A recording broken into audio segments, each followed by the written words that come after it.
Hey, greetings everybody. Gleekon here again with another episode of Lore of Warcraft. On our last episode, we as the adventurers gave Sylvanas a gift that made her just fall into depression. She's lamenting the fact that she can't change certain things. She still has this core of sadness, of love, of regret. So it was basically a chapter to emphasize that internal turmoil she still has, even though she's now forsaken, and it humanizes her a little bit. So stay a while and listen as we wrap up this third section. It's good. I think this wraps up the timeline up until Shadowlands. And we'll see exactly how they wrap that up with chapter 20 of the novel Sylvanas. Arthas haunted Sylvanas' thoughts with almost pristine constancy. There were moments when she could shift her knife-blade keen focus to other things, of course. Nothing important suffered from inattention, and there were other times when she surrendered to it, sinking into it as if into a sludgy pool, feeling the murky waters close about her and envelop her with hatred-fueled righteousness. She had taken some time to compose herself after the adventurer's surprising and upsetting gift, then again had headed to see the Grand Apothecary. Instead, she had spoken with Putres's subordinate, Master Apothecary Farinell. Putres himself was engrossed in an active experiment at the moment, Farinell explained, but had not forgotten that Lady Sylvanas wished to be notified the instant said experiments were successful, and so he had sent Farinell to demonstrate to the Dark Lady. Putres had given his word that once it had been completed, he would report immediately to her in the royal quarter. Sylvanas was not pleased that anything had come before her in what remained of Putres's mind. She vented her irritation on the hapless Farinell as he led her through the main workstation where bodies were dismembered and reassembled, and ingredients for some potions were ground, while other concoctions bubbled away on small burners. They passed corpses, some really just a collection of a few body parts hanging from hooks, and turned into a side room. Cages hung from the ceiling, swaying gently, their occupants moaning softly, stirring faintly, or very still. Other cages were on the floor, some empty and open, others not. The captives were human and forsaken, but they were all test subjects. She had initially objected to the idea of using forsaken in such a manner, but Putres had made the persuasive argument that it was difficult and dangerous to attempt to catch an active scourge. "Why," he had exclaimed, "think how many Forsaken might be lost obtaining a single subject." Sylvanas had agreed, provided that the Forsaken in question were criminals and the disloyal who deserved such a fate. Putres promised, and she had not investigated further. The need was great. Soldiers went to war knowing they might die, but they would be dying for a reason. These Forsaken, she now regarded, would also die for the best reason possible, to rid the world of Arthas Menethil. The one before her looked as if he was ready to die anyway. No protesting, no anger or wheedling or defiance. He just sat quietly, his head lowered, waiting for death. Not quite a willing sacrifice, but at least a quiescent one. Odd that he would be in his own way as much a hero as anyone wearing gleaming plate and brandishing swords.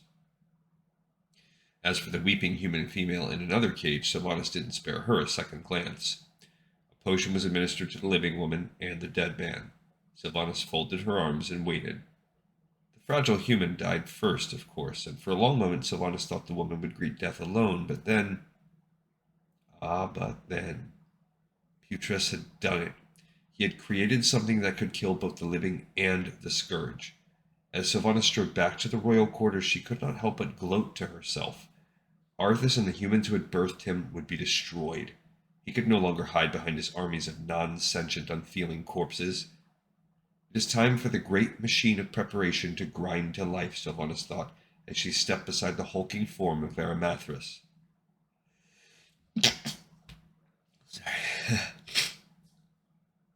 Modifications had to be made to the formula, of course. A different, more universal, faster method of dispersion to discover.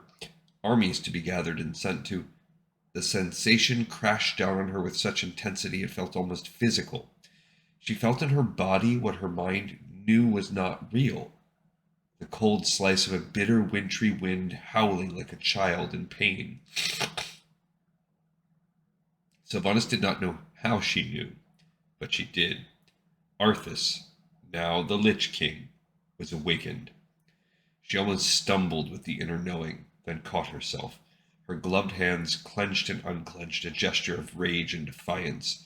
The first gesture she had been able to make when she was once again a creature of free will. She cast a look around, but it did not seem that any of the other Forsaken had experienced what she had. My lady, Varamathras actually sounded concerned, though of course he was not. What is it? Something has happened, she growled. Something to do with the Lich King. We need to step up our plans. I believe that time has suddenly become a precious commodity.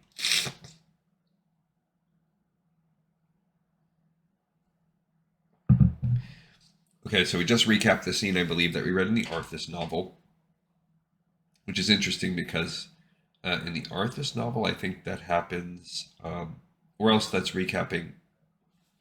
You know what? I'm going to jump back and look. I don't know. That's not how it worked. I think this scene, I don't think this, I can't remember. But just from the way that it was done, I think that came from the Arthur's novel, which does shift the timeline around from when that happened, when Putris made the thing, or else it either way. So there's possible that there's some timeline rejiggering here on her own material that she worked, which is also partly why I was tempted. I feel like we can be fluid with where we put this novel. But this is clearly, since he just awoke, this is right up leading up to the Wrath of Lich King expansion. It began as it had before, in a deceptive and cruelly simple manner, with sacks of poisoned grain. After so many years of once fertile farmland yielding nothing, hungry peasants were hardly once to question food, even when it arrived in a mysterious manner, and before long, the tainted grain had worked its dark magic. Those who fed upon it died, returning as ghastly undead creatures fit only to be slaughtered. Chaos erupted, and the Lich King capitalized on it by sending necropoli across the world, spewing more and more scourge into the terrified populaces. Now at last the hour of the Forsaken had arrived. Sylvanas felt vindicated by how quickly the Horde reached out to them. Them, the Forsaken, the ones accepted only reluctantly, the ones no one ever quite trusted or liked at the start. Now all the work the half-mad Putris had logged for years was receiving the appreciation it was due. Is it ready? Sylvanas demanded. Not quite yet, but soon, Putris reassured her. Do not worry, Sylvanas. Soon our dream of watching our living enemies, the Scourge, and the Lich King himself writhing in agony as a painful end consumes them. Soon it will be coming true. Do not forget yourself in your enthusiasm, Grand Apothecary. You will address me by my title. He bowed. Of course, my lady. I apologize. We do not know when fortune might smile upon us. We must be ready as soon as possible. And remember, you must not under any circumstances hesitate to deploy the Blight if you have a chance of destroying the Lich King. She rarely glimpsed his eyes, hidden as they were behind the long mask he wore, but she saw a sudden flicker, as if he had heard something of particular interest. Never fear, dark lady, he said with a deep bow. I will not forget. Unity that had not been seen since Horde and Alliance worked together to defeat the Burning Legion when it swept across the lands of Azeroth. Old and new grudges were put aside. Plans were made and shared, and Sylvanas watched amused, as both factions now welcomed the undead Death Knights, who broke away from the Lich King into their ranks as valued assets. Nothing, it would seem, was more important than stopping Arthas, the rest of the world, tasting a hint of the obsession that had all but consumed Sylvanas since the moment he yanked her back into what he expected to be eternal servitude. When Arthas launched attacks on both Stormwind and Orgrimmar, it was the final straw. The Horde sent ships to Northrend, where they gained footholds at what they dubbed Warsong Hold, named for the Warsong Offensive, and the Alliance followed suit with bases at Valiant's Keep and Valgard. Meanwhile, the Forsaken sent their own contingent. Zeppelin after Zeppelin was loaded with soldiers eager to at last have the chance at striking back at Arthas, and with barrels of extremely well-packed containers of the latest version of Putris's Blight. Sylvanas was there to see them off. Like a general riding his mount up and down the lines of waiting warriors, the Dark Lady of the Forsaken sat atop a bat that winged its way between the vessels awaiting departure. When she addressed them, she used a faint amount of her banshee voice so that all could hear her. "My loyal subjects," she said, and they roared their approval. "It is impossible to tell you how very proud I am of each one of you, and I admit not a little envious, for today you embark on the greatest war that this world has ever known, a war to bring down Arthas Menethil, the Lich King, and forever destroy his abominable handiwork. You shall at last have the revenge so long denied you." More cheers filled the air, ragged though they were coming from so many damaged throats. Sylvanas steered her pet around for another pass over the crowded zeppelins, allowing herself a moment to savor the knowledge that all because of her, so many doomed beings had been rescued, had been given a home and a purpose. Others say they despise the scourge. I am certain they do, but their loathing is but a tiny candle to the scorching fire of our hatred. More cheering. And so I name this contingent of Forsaken the Hand of Vengeance. She found herself smiling as she regarded them. This was the closest thing to true joy she had experienced since the day when Arthas had come to quell the loss. He had destroyed their culture, their people. Now they would do the same to him, and they would do so with wonderfully vicious glee. If only she could be there with them throughout this adventure. But that was impractical. Icecrown Citadel, where Arthas, now himself the Lich King, had amassed his forces, was made from Saronite, an incredibly strong metal formed from the hardened blood of an old god.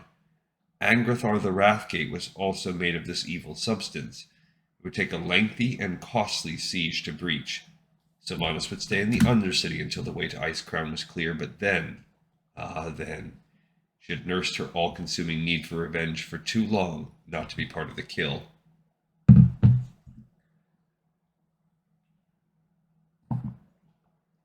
"The hand of vengeance shall strike," she cried.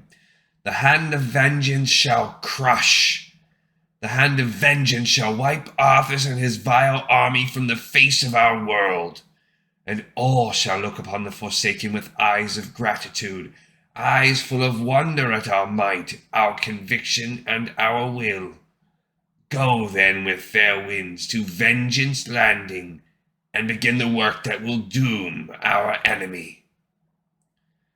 In the howling fjord at Vengeance Landing, the Forsaken continued the work Putris had begun, enlisting the help of Horde members eager to assist in destroying the Lich King.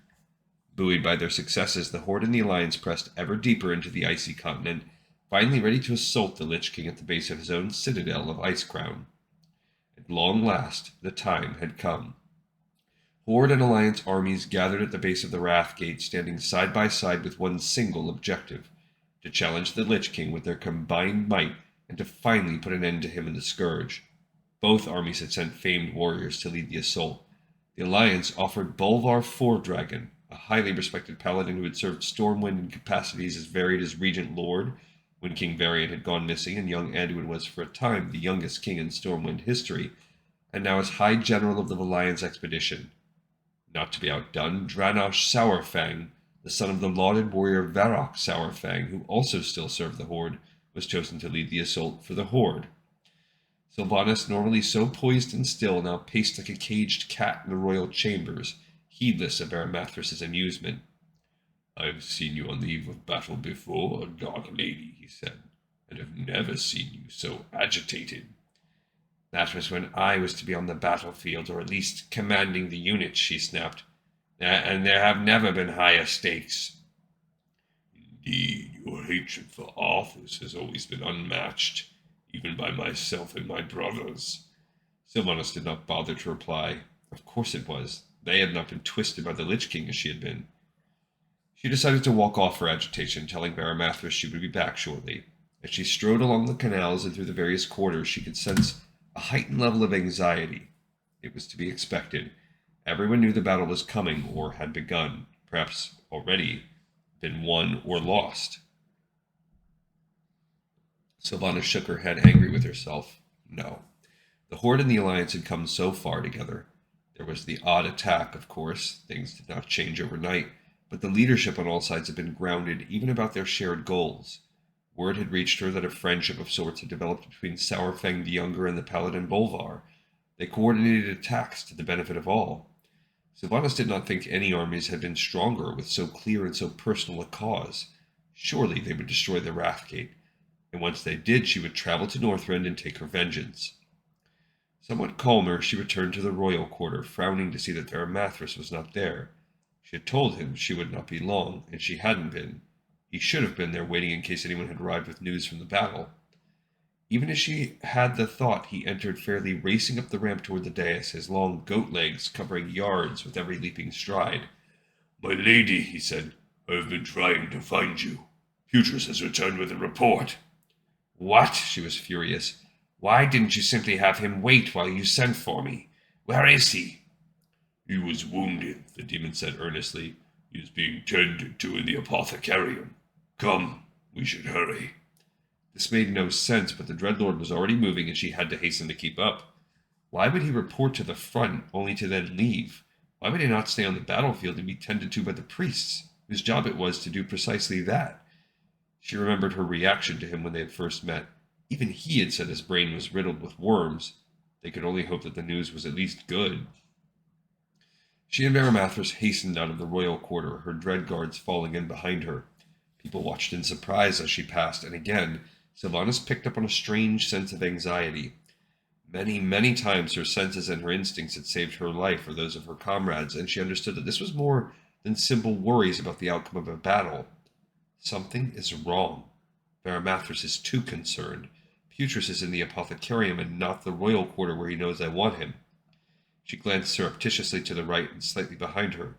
The dread guards were dressed in their usual livery, carried their usual weapons, wore the usual hoods, with the bottom part pulled up to cover most of their faces.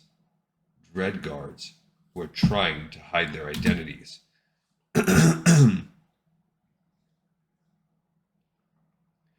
Oh, came a gasp, and a woman collided with her right outside the entrance to the apothecarium. Sylvanas was initially angry, then realized that the accident had been nothing of the sort, and was unsurprised when a small vial was pressed into her palm as she reached to help the fallen woman to her feet. As she bent down, their faces came close together, and the woman whispered, "Hurry, it won't last too long, my lady," and pulled back. "My apologies, Dark Lady. I'm a bit clumsy today," she said more loudly. "New feet, you see." She raised her skirt shyly, as if she were a living woman teasing a suitor with a scandalous glimpse of an ankle. "Leave Her Majesty be," Varamathras said with unnecessary gruffness, shoving the Forsaken to the side. This time the woman's stumble was genuine, and for an instant all attention was on her. Sylvanas thumbed off the cork, swallowed a bitter liquid, and slipped the vial into her belt. "We are in a hurry," Sylvanas said, sounding appropriately annoyed, and pressed forward briskly. She gave nothing away, not by a misstep or expression or word. She was surrounded by enemies, one of which was a Nathrezine, but in the small corridor she dared not try to bolt now. From what she knew of both Putris and Varamathras, they would not do the expedient and intelligent thing, kill her quickly, but they would have something they wanted to show her or tell her that would buy her a few precious seconds to act. Up ahead was the cavernous apothecarium proper, with its blood-stained slabs, cages for experimental subjects, bubbling potions, and pieces of bodies impaled on hooks that dangled from the ceiling. Except there were no apothecaries. There was no one in the room at all, except her dread guards, hanging from the meat hooks, quite permanently dead. Hollow laughter far too familiar echoed in the stone rooms. "Ah, Dark Lady," Putris said in a gleeful voice. "My blight was quite successful, and you did insist that I use it when I had the chance." There it was. Then you have done well. Why all the theatrics, though? If Arthas is slain by your blight, then we should celebrate. You'll be a hero of the Horde. As she spoke, her gaze flickered about the room in which she stood, and as much as she could see of the following chamber, the cages were empty. Was one of them intended for her? "I fear that will be problematic," Putris continued. You see, I'm afraid there was some spillage. Dranosh had a nasty accident with a rune blade.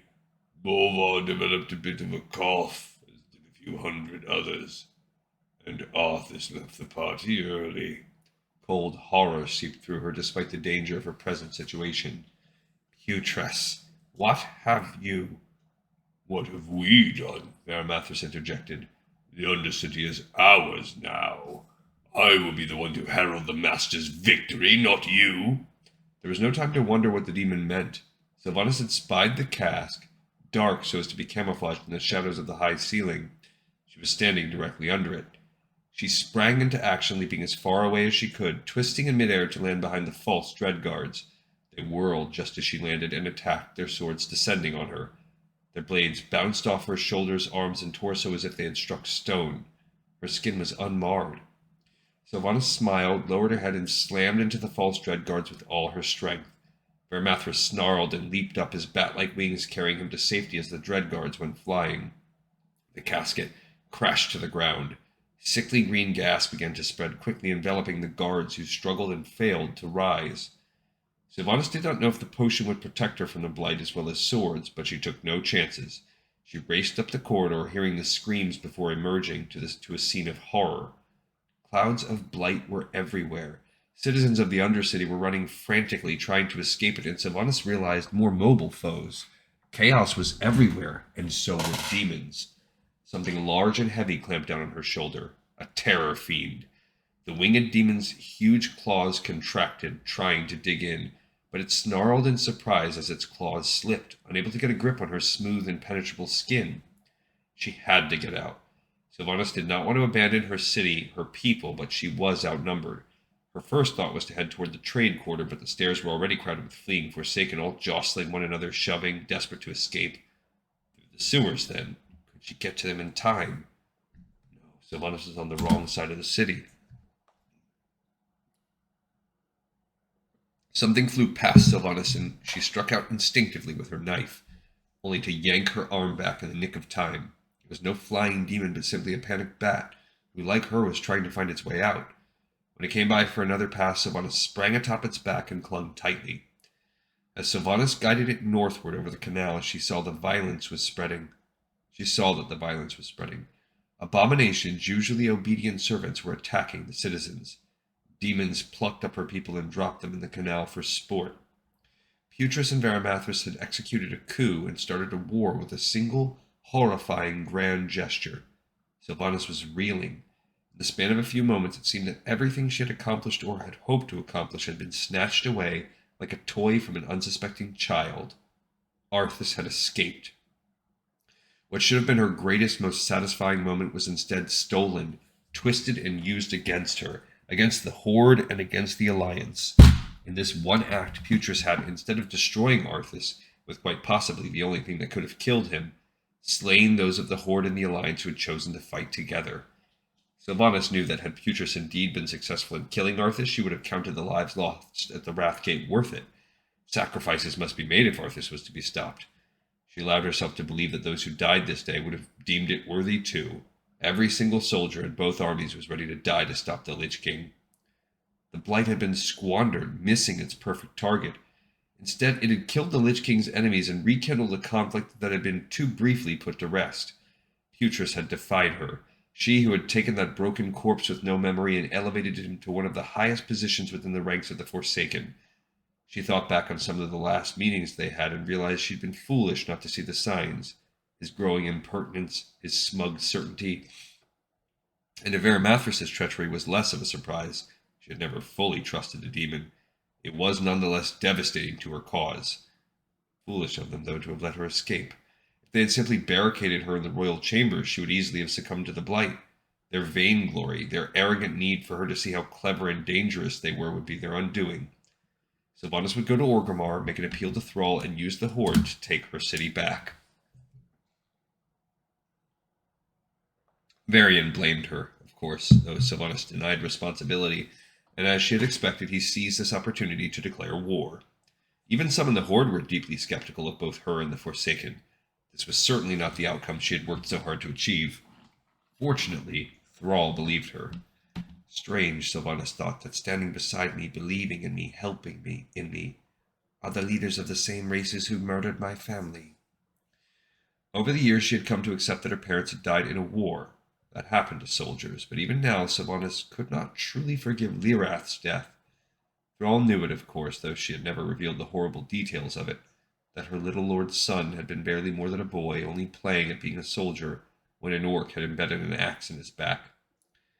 No, she and the Forsaken, they would never truly feel they were part of a family, as the trolls, Tauren, and orcs did. They were outsiders and always would be. She had thought otherwise for a time, but she had been deluding herself. While Jin was on her right, Thrall on her left, the war chief was issuing a battle cry. Soon we march upon our fallen city and reclaim it for the Horde, he shouted. No, not for the Horde. For the Forsaken and for her. Sylvanas was not yet done with this war, or with Arthas. With the Undercity restored to her, Sylvanas made her own way to Icecrown Citadel, refusing to deny herself the personal victory of slaying Arthas. But she had not encountered him since that day when the wretched Kel'Thuzad had snatched Arthas and victory from her at the last possible moment. Since then he had become the Lich King, and when Sylvanas finally stood before him, snarling angrily up at his eyes glowing from inside the helm of domination, it was brought home to her just how powerful he really was. She was forced to retreat, vowing to return, and then the chance was gone. Something had destroyed the weapon and the Lich King too. Others had gone before her and stolen her kill. Sylvanas Windrunner had been denied the moment she had held in perfect anticipation to be the one to slay Arthas. She felt it when the vile sword shattered. She should have been there, but she had not been, and for a long time she chose not to come. In that time the world had shattered too in many ways. Physically, the dragon known as Deathwing erupted from his rest deep in his earthen realm, bursting forth to fracture the world and reshape both it and its people. Prior to his monstrous rebirth, Azeroth's elementals had been in great distress, sensing what was to come. Thrall, a shaman as well as a warrior, traveled to his homeworld of Draenor to study the elementals there. They had survived a broken world. Perhaps they could aid Azeroth during what came to be called the Cataclysm. He passed the mantle of War Chief to one of the heroes of the war against the Lich King, Garrosh Hellscream. It had proven a grave mistake. A superlative warrior does not always make a good leader, and the Horde was beginning to suffer for Thrall's decision. The alliance, too, was shaken. The relationship between it and the King of Gilneas, Genn Greymane, tepid at best, had dissolved utterly after the Second War. Gilneas turned inward, even to the extent of literally erecting the Greymane Wall to keep out everything that could harm the kingdom, from wars to scourge to any other humans. But the terrified elementals were no respecter of feeble human walls, and the Gilneans, with all their secrets and vulnerabilities, were thrust back into the world by a series of violent quakes. Garrosh saw an opportunity, and with the Forsaken under scrutiny for Putrus's attack, charged Sylvanas with taking Genn's kingdom, to provide the Horde with a port in the region. The message was clear. Sylvanas and the Forsaken were to obey. The world was moving on to the next conflict, the next challenge, but Sylvanas was mired in a past she could not escape. That the Lich King was dead, but she was still not truly free. Before the invasion of Genn Greymane's kingdom began in earnest, Sylvanas decided to make the journey, or perhaps the pilgrimage, to where her adversary had finally perished. She stood alone in the frozen snow, looking at the fragments, now all that remained of the terrible Runeblade Frostmourne. All the moments she had seen its cold blue gleam rushed back. In Arthas's hand, slaying her people, claiming her life too and binding her to the Death Knight. Seeing it once again in the Lich King's grasp as they confronted each other in the halls of reflection. She dropped to her knees in the snow, crying out unashamedly as pain, far greater than anything physical, bombarded her. Sylvanas had thought her feelings dampened. All that had been left was rage.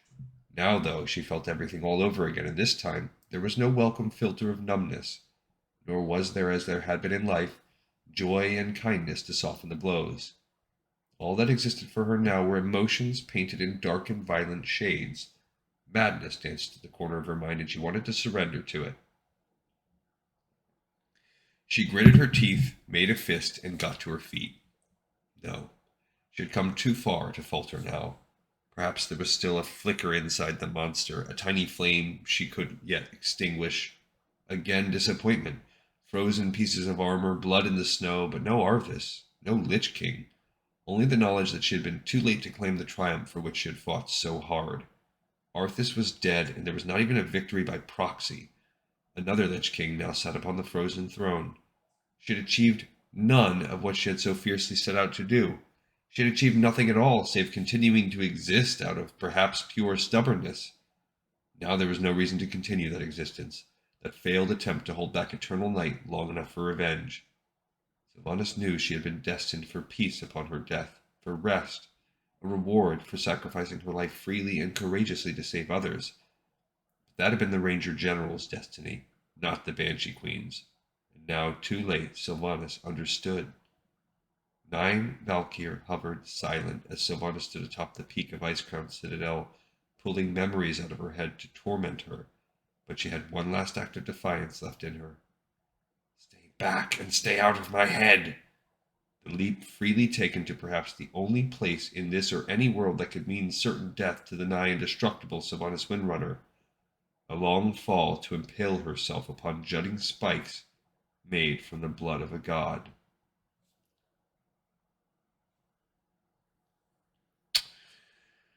Okay, so we've recapped the aftermath of the Wrath of the Lich King and even the Cataclysm expansion. I don't think the Forsaken or Sylvanas plays a big role in Miss of Pandaria, and really no one does in Warlords of Draenor. So that's up. There's some stuff with Legion that Sylvanas plays a pretty important role in, especially at the beginning. So I think there's some that could be touched upon there, but it's not really the end of the world if they don't. Battle for Azeroth, sure, but I think she's already. At some point, she becomes the leader of the entire horde. So we could touch upon that too. I think this right here, where she does this attempted suicide, is leading us to explain how she meets the jailer and how their relationship starts building. So while these next things are going to be technically concerned with those expansions before Shadowlands, we will still wait until Shadowlands because it's going to also introduce the character of the jailer, which really he doesn't exist until Shadowlands lore starts coming out. He doesn't exist for us as the reader, but obviously he's existed forever, for eons. Okay, so we have another episode in the pipe, 5x5. We wrapped up this third part. We'll read the interlude next time, and then we will get back into playing Warcraft 3, The Frozen Throne. Thank you, everyone, so much for watching and listening. I appreciate you. Hopefully you enjoyed it, and I'll see you next time on Lore of Warcraft.